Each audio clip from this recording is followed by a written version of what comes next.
Good morning, viewers. It's another blessed day. You're welcome to the Daily Fountain Devotional Summary, a daily devotional guide for a close relationship with God. This is a summary of the Daily Fountain Devotional of the Anglican Communion. This summary is by Hope Eleosi Onekpe. You are welcome. Hello, good day.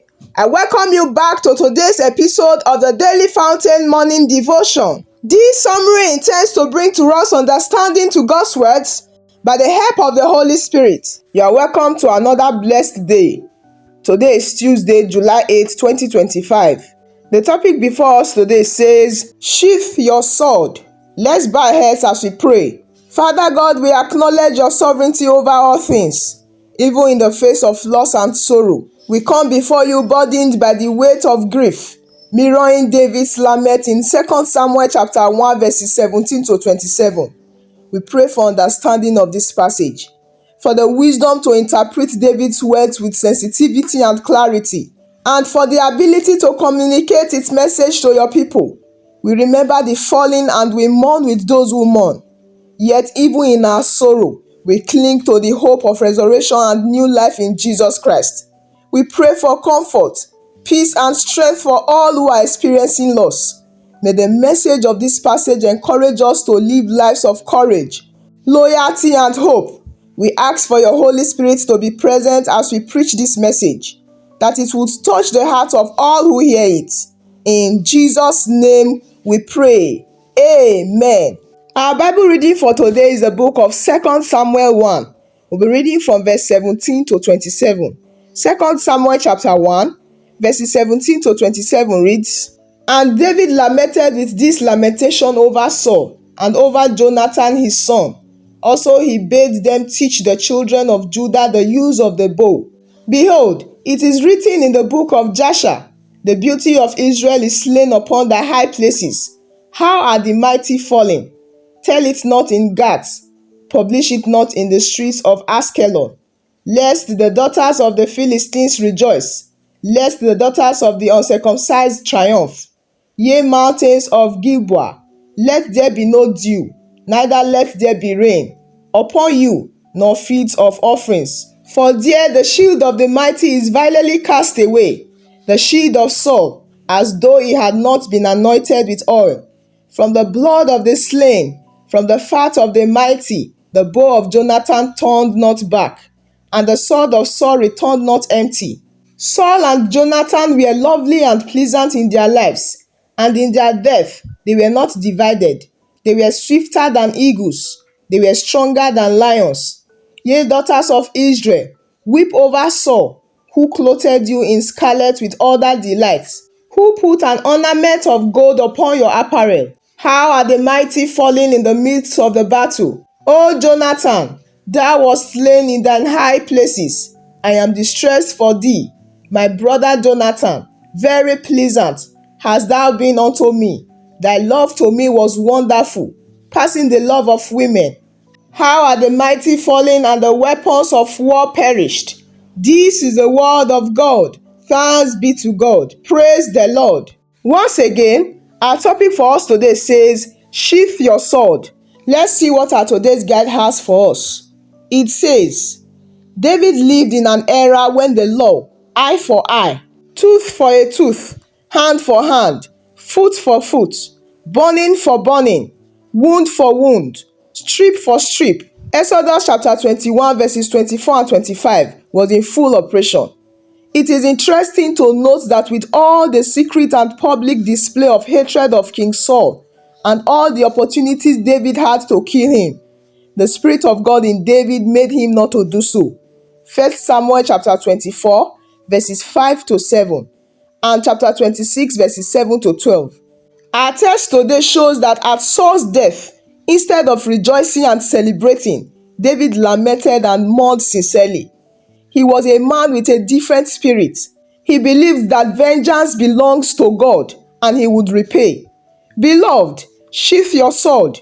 Please do not go ahead with your intention of paying back that wrong. Leave it all to God. Please do not rejoice because your perceived enemy is now in one trouble or the other. Do not rejoice over the calamity of those who hurt you. Let God handle all situations for you. Let him fight for you while you hold your peace. The Bible advises us to mourn with those who mourn. Do not laugh when people are in pain. The desire of Jesus is that you bless those who curse you, do good to those who hate you, and pray for those who despitefully use you and persecute you, that you may be the children of your Father who is in heaven. Matthew chapter 5 verses 44 to 45. You can do it by the grace of God. Our prayer for today says, Lord, I receive grace to leave vengeance for you. In Jesus' name.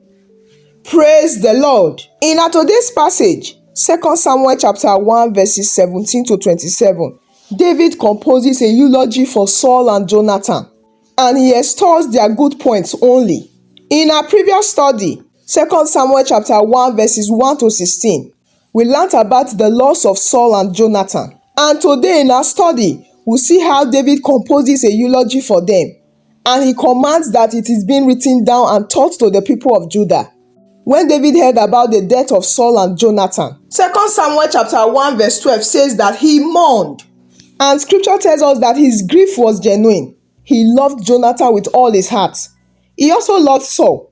So no matter how Saul treated him, David refused to return his hatred. Now it is one thing to love those who are nice to you and love you. It is another thing altogether to love those who treat you cruelly. Now with all the wickedness of Saul to David, it would have been so expected for David to return Saul's hatred. Even his people were surprised at his refusal to strike back at Saul. He had the opportunity twice, but refused to act. This is the kind of love Jesus displayed. Praise the Lord. Now in David's eulogy for Saul and Jonathan, he does not even hint at the abhorrent behavior of Saul. Yes, we know that the custom in eulogies is to sing the person's praises, but they are also supposed to represent the truth of the relationship between the deceased and the one speaking of them. When we read again our passage for today, 1 Samuel chapter 1 verses 17 to 27, we can see that David spoke personally of Jonathan and the special place he held in his heart. Let's read verse 26b. He says, "Thy love to me was wonderful, passing the love of women. For a man, that was a good praise." Then of Saul, David speaks of his deeds for Israel. Again, let's read verse 24. "Ye daughters of Israel, weep over Saul, who clothed you in scarlet with other delights, who put an ornament of gold upon your apparel." David also sings of their battle skills. Verse 19b and verses 22 to 23. Praise the Lord. Now, not once did David mention the breach between Saul and Samuel. He did not even say anything of the troubled spirit Saul exhibited, or even Saul's relentless hunt for David himself. In the whole verses, Saul's sins are absent. As a child of God, this is the way you should be remembered. No single fault listed, even though they existed. It will just be praises from a loving heart who truly sees what God saw in you. And even though you are not there to hear it, you have the hope to hear it said that you loved well and shared God's love wherever you could.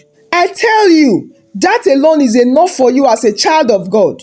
I want you to say this prayer after me. Say, "Father God, thank you that you see the good in me, no matter how far down that good may be hiding. You show me what I can be instead of the fault of what I am currently. Thank you for believing in me. Thank you for loving me even before I loved you. Help me see the good in others too. This doesn't mean that I ignore their sins or attempts to hurt me, but that I love them in spite of their actions, just like you do." Amen. Let us pray. Heavenly Father, we acknowledge your sovereignty over all things, even in the face of loss and sorrow. Today we lament the fall of those who were mighty, like Saul and Jonathan, and we grieve the pain and separation that death brings. Father, help us to learn from the past, both the victories and the failures, and to apply those lessons to our lives today. We trust in your ultimate plan, Lord, even when we don't understand it. We know that you are working all things for good, and we believe that your kingdom will ultimately prevail. Grant us the grace to forgive those who have wronged us, and to seek forgiveness for our own transgressions, and help us to be instruments of unity and reconciliation. Father, thank you for your unending love, your mercy, and your grace. Be with us as we go into this day. and may your presence be with us always. In Jesus' name we pray. Amen. Praise the Lord. Today we thank God for the success of the Daily Fountain Morning Devotion. Please do well to join us tomorrow morning again for another fresh episode of the Daily Fountain Morning Devotion. And God will continue to bless us all in Jesus' name. Our daily declaration together. I can do all things today through Christ as He gives me strength. His strength is made perfect in my weaknesses. And whatever I face today, He will give me the strength to match it and to overcome it. So shall it be in Jesus' name. I wish you a victorious day. Do remember that you are loved greatly. I'll see you again tomorrow by God's grace. Thank you for joining us today. If you have been blessed and would like to have more of this, consider liking and subscribing. Share with friends and family as well. Join us tomorrow again. God bless you.